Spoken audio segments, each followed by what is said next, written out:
ঘরোয়া পদ্ধতিতেই বিড়ালের অতিরিক্ত লোম ঝরা সমাধান করা সম্ভব। আপনার বিড়ালের লোম যদি অতিরিক্ত পরিমাণে ঝরে, তাহলে যেটা করতে হবে, খেয়াল রাখতে হবে ওর গায়ে কোনো পোকা আছে কি না। তাহলে সেই পোকা তাড়ানোর ব্যবস্থা আগে করতে হবে। আমি ডেসক্রিপশন বক্সে একটি লিংক দিয়ে দিয়েছি, যেখানে আমি ঘরোয়া পদ্ধতিতে কিভাবে পোকা সারাবেন বিড়ালের গা থেকে সেটা বলে দিয়েছি। তারপর যেটা করতে হবে, ওর পুষ্টিগুণ খেয়াল রাখতে হবে যে ও সঠিক পরিমাণে পুষ্টি পাচ্ছে কি না। যদি সঠিক পরিমাণে পুষ্টি না পেয়ে থাকে, তাহলেও দুর্বল হলে ওদের গা থেকে অনেক বেশি লোম ঝরে যায়। তারপর হচ্ছে চিরুনি পদ্ধতি, চিরুনি দিয়ে আঁচড়ে দিতে হবে রেগুলার।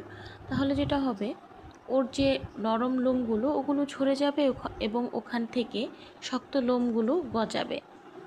তো এগুলো করলে